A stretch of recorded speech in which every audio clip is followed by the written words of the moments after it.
Imagine sitting across from a billionaire who's helped shape the very world you live in, and asking him the simplest question.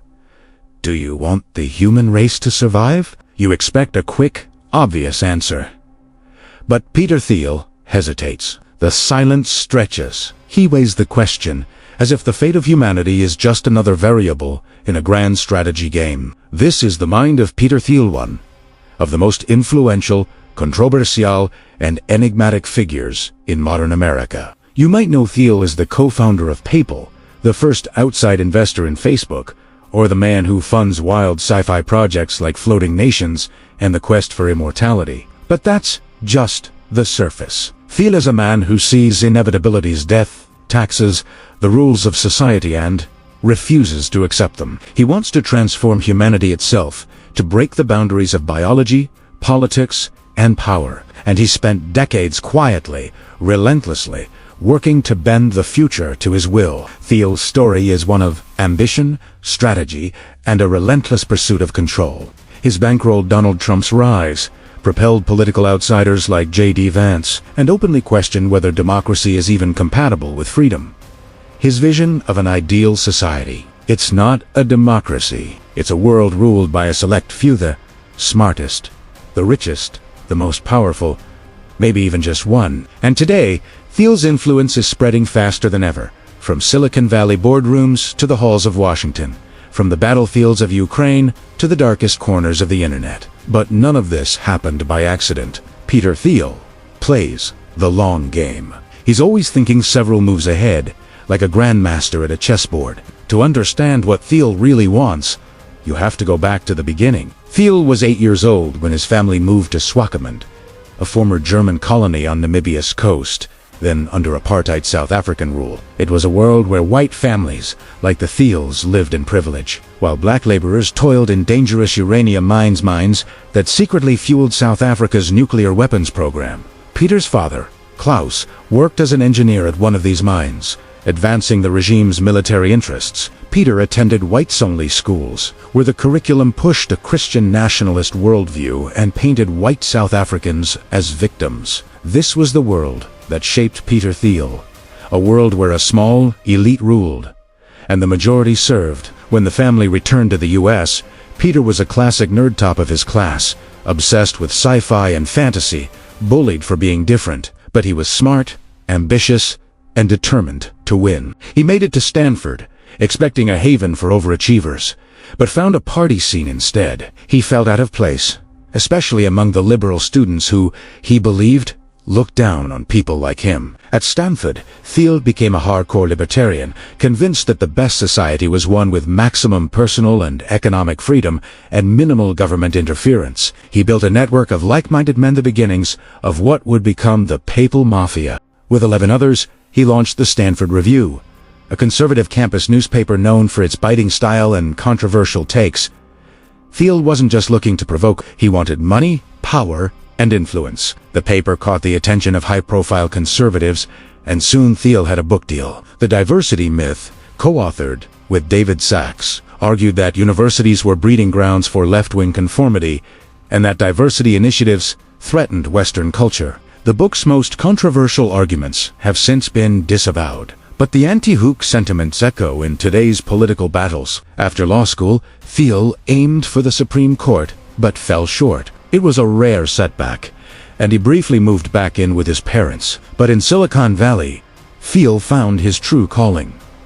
He couldn't code, but he could spot talent. He met Max Levchin, a brilliant cryptographer obsessed with Palm Pilots. Together, they built PayPal, not just as a convenient way to pay, but as a tool for money to move freely beyond government control. It was a radically libertarian vision, and it worked. PayPal grew fast, fueled by industries other banks avoided, but it also attracted fraud and regulatory scrutiny.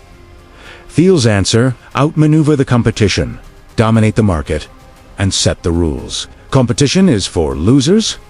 He famously declared a mantra that would define his career. When PayPal merged with Elon Musk's XCOM, the two clashed over everything. Thiel saw Musk as a reckless egomaniac, Musk thought Thiel was a sociopath. In a calculated move, Thiel ousted Musk while he was on his honeymoon and took over as CEO. Soon after, eBay bought PayPal for $1.5 billion.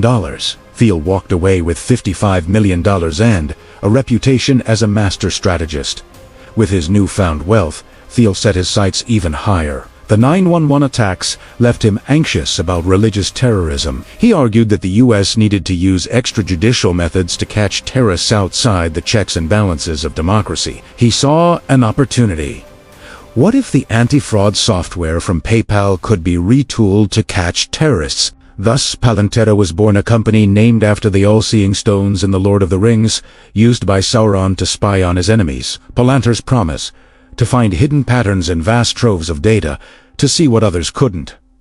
Intelligence agencies were intrigued. Rumors swirled that Palantir helped track down Osama bin Laden.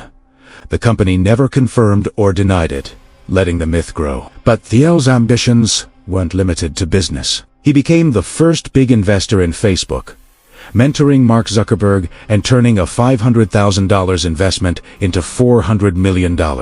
He backed Airbnb, Spotify, SpaceX, and OpenAI. He even bet against the U.S. housing market before the 2008 crash, making a fortune while millions lost their homes. But when his hedge fund collapsed, Thiel grew more cynical. He wrote that he no longer believed freedom and democracy were compatible. He argued that America had been in decline since women gained the right to vote, and the Great Depression created mass unemployment. In his view, the majority would never vote for the kind of libertarian policies he favored.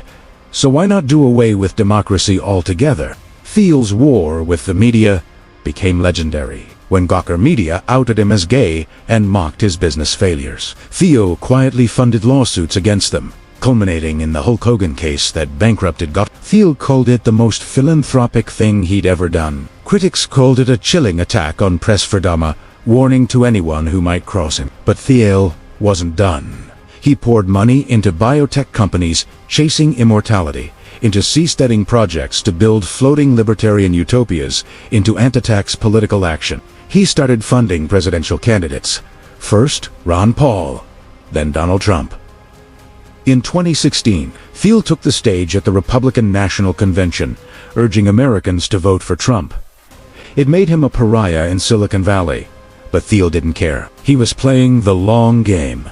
When Trump won, Thiel helped shape the transition team, pushing for deregulation and appointing allies to key positions. Not all his picks made it, but Thiel's influence was undeniable. Meanwhile, Palantir thrived, winning government contracts to track everything from terrorists to pandemic infections. Under Trump's second administration, Palantir's tools are used by ICE to track immigrants, by Israeli forces in Gaza, and by Ukraine in its war with Russia. The company's access to sensitive data grows with every contract.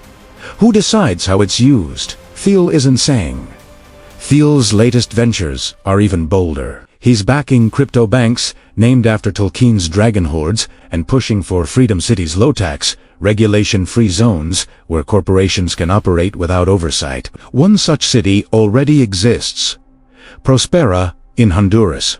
But Thiel's dream is bigger. He wants to build these libertarian utopias right here in America. So, what does Peter Thiel want? He wants to escape the rules that bind everyone else. He wants to build a world where the smartest, the richest, the most powerful people like him set the rules. He's not waiting for permission. He's not asking for your vote. He's playing chess while the rest of us are playing checkers. And if you're not paying attention, you might not even realize he's already won. The question isn't whether Peter Thiel wants the human race to survive. The question is, what kind of world will survive if Peter Thiel gets his way? And are we ready for the future he's building one move at a time?